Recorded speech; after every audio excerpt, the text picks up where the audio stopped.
Mapagpalang araw po sa ating lahat. Ako nga po pala si Emmanuel O. Alejandre. Ito po ang aking daily devotion ngayong August 20. And for today, ating pag-uusapan kung ano ang kahalagahan ng pagiging malinis na kasangkapan ng Diyos. And this relates to the topic of ransom. Now, what is ransom, no? Paano ito nagiging topic sa ating ngayong araw? Ngayon, ransom, yung buhay, yung dugo po ni Jesus, yung ginamit na ransom upang tayo'y mapawalang sala sa ating mga kasalanan. Now, ransom pertains to a certain price para yung isang kasalanan ay mabaliwala. For a certain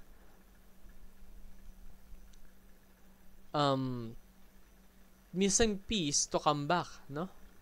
Kumbaga, in modern times, yung ransom, kapag may nakidnap na tao, nanghihingi sila ng ransom, yung mga kidnapper, in order to bring the kidnapped person back, no? Ngayon, si Kristo naman, He served as ransom for us to go back to the state where we were no longer condemned and chained by sin. Sabi nga po sa Titus chapter 2 verse 14, who gave Himself for us to redeem us from all wickedness, and to purify for Himself a people that are His very own, eager to do what is good. Now, ito po yun. Gave Himself. Jesus gave Himself to redeem us, para mawala lahat ng kasakiman sa ating kabuuan, no? Ma-purify tayo upang tayo'y maengganyo, ma-push to do the good thing, the right thing, to be righteous and holy and pure, because that's what Jesus wants for us. Now, Jesus ransomed us from slavery to sin.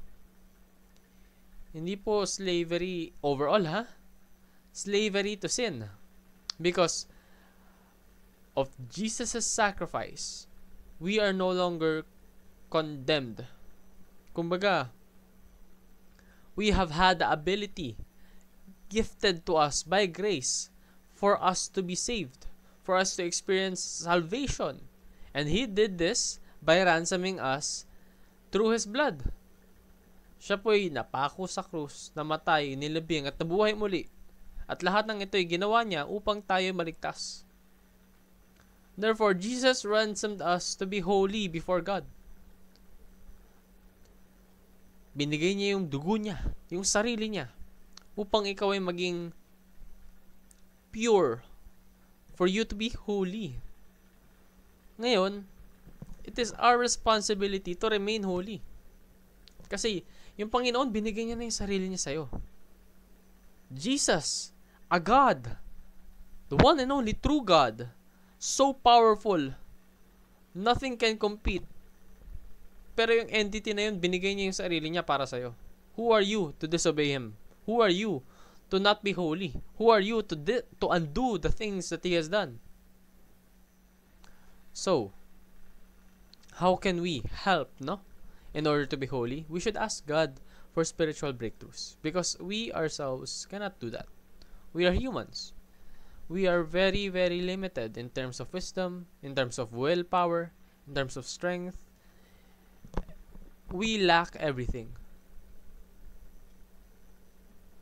But lucky for us, we have God. And God loves us. So we should ask God for help.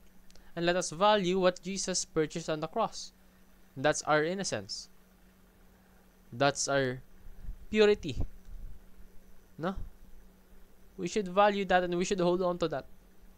We should not let our desires of the flesh ruin what has been gifted to us, so that we can offer ourselves to Jesus as a clean instrument, upang magamit niya tayo sa kanyang great plan. Kasi isipin mo, ikaw ay pinawalang sala na, ngunit gumagawa ka pa rin ng mga bagay na nakakapagpadumi sa inyong kabuuan. That is not what we should do. No? Yan lamang po ang aking daily devotion. Maraming salamat sa pakikinig. Pagpalain po tayong lahat, and let us all give glory to God.